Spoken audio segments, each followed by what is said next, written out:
आलू परोटा आपण मैंने सबुबले खाऊे। आज मु आपण नहीं आसी गोटे नुआ यूनिक परोटा। नमस्कार, श्रद्धास किचन को आपण मानक स्वागत। आज मु आपण मानक नहीं आसी मक्का परोटा। वीडियोटी को प्रथम शेष जाए निहाती देखंतु।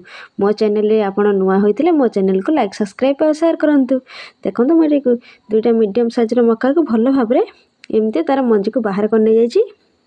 एबे आमे ताको बड़ ग्राइंडर जार रे दे दबा। देखंतु मेठी मोर सब मक्का ग्राइंडर जार रे नै जाईची। एबे आमे आको टिके ग्राइंडिंग कर नबा। देखंतु मैं तो ग्राइंडिंग कर नै जाईची। एबे आमे गैस रे गोटे कड़ाई नबा। देखंतु एबे आमे सेतरे 2 ରୁ 3 चम्मच तेल नै जिबा।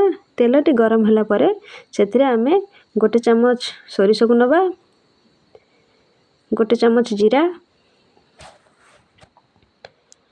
जीरा सोरिसा भल भाबरे फुटी गला परे एबे आमे सेतरे किछि कटा कंचा लंका को ऐड कर नबा। देखंतु एबे हमर कंचा लंका भल भाबरे भाजी गलानी। एबे आमे सेतरे गोटे चम्मच अदा छेचा को नबा। एबे आमे ताको तेल रे भल भाबरे टिके भाजी देबा। देखंतु अदा टी मोर भल भाबरे भाजी गलानी। एबे आमे सेतरे 2 ରୁ 3 चम्मच बेसन को नेछि ताको मध्ये आमे तेल रे एमति टिके भाजी देबा। देखंतु प्रथम एमती टिके फेण बाहरिबो एमती 2 ରୁ 3 मिनिट पर्यंत भाजी देबा। देखंतु एबे एटा मोर सुखिला हे आसलानी बेसनटा। एबे आमे सेथिरे किछि कटा पियाज को नबा। मु एटी दुईटा मीडियम साइज रे पियाज को छोट छोट करी काटी नेछि। पियाज टिके भल भाबरे भाजी देबा। देखंतु बेसी रेड करबानी। देखंतु मोर पियाज टी मीडियम साइज रे मु एटी भाजी नेछि। एबे आमे ग्राइंडिंग कर रखतिबा मक्का को कड़ाई रे ऐड कर नबा। देखंतु एबे आमे ताको टिके भल भाबरे कड़ाई रे मसला सहित मिसई नबा। एबे आमे सेतरे स्वाद अनुसार लूण दबा। आधा चम्मच लंका गुंड आपण आपनका हिसाब रे राग कम बेसी नै परिबे। एबे आमे आधा चम्मच हल्दी गुंड नबा।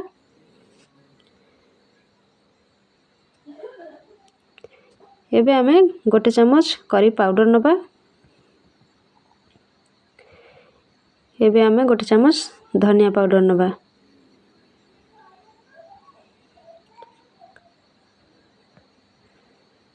देखंतु एबे आमे भल भाबरे मसला को मिसई नबा।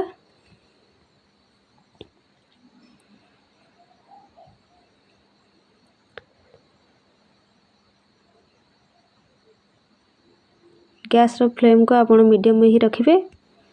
देखंतु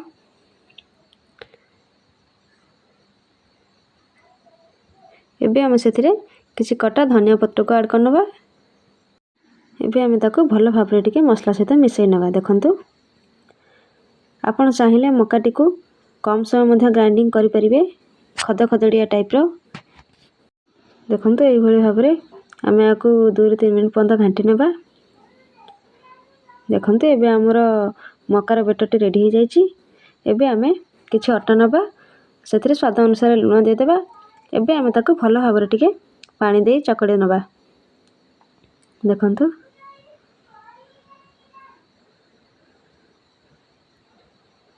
देखंतु मैं अटा को भल भाबरे चकड़ी गुळा करि नेछि। देखंतु एबे आमे पराठा पई गोटे मीडियम साइज रो अटा गुळा को नबा।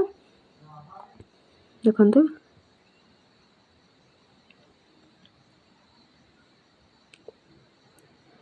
एबे आमे सेथिरे किछि खसा को दबा। मु एठी चोपा छडा खसा को नेछि। आपण चाहिले एठी कटा धनिया पत्र मध्ये ऐड करि परिबे।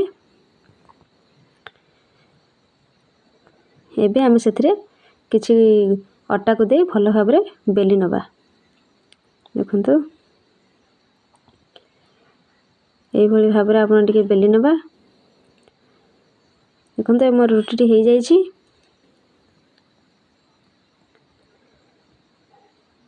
एबे आमे ताको उल्टे नबा। एबे आमे मक्कार बेटर टी को आनिबा। एबे आमे रोटी ऊपर ताको एमती भल भाबरे दे दबा। देखंतु एही भली शेप रे आमे दे देबा। एबे आमे रोटी को भल भाबरे एमती फोल्ड कर नबा। देखंतु हे गला हमरो परोटाटी। एबे आमे ताको टिके ऊपर पटु बेली नबा हल्का। एबे हमर परोटाटी रेडी हे गला। एबे आमे गैस रे गोटे तावा बसै नबा। देखंतु तावाटा हमर गरम हे आसलानी। एबे आमे परोटाटी को ऐड कर नबा।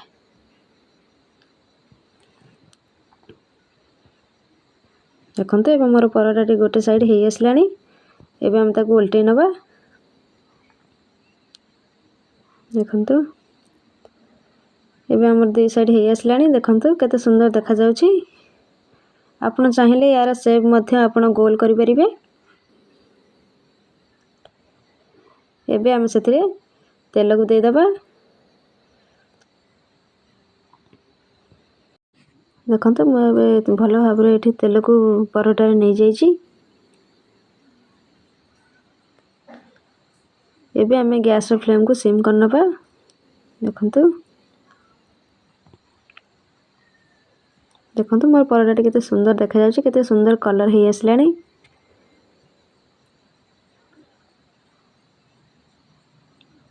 देखंतु एबे हमर परोटाटी सिझी जाइछि। एबे रेडी मध्य हे जाइछि। एबे हम ताको प्लेट को बाहर कर नबा।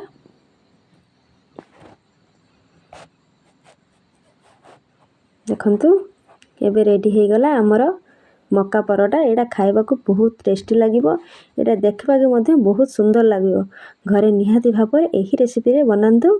मते कमेंट साहाय्य रे निहाती आपण मानक मतामत जणांतु। मु पुणी आसीबी आ गोटे नुआ रेसिपी सहित। रहिली नमस्कार।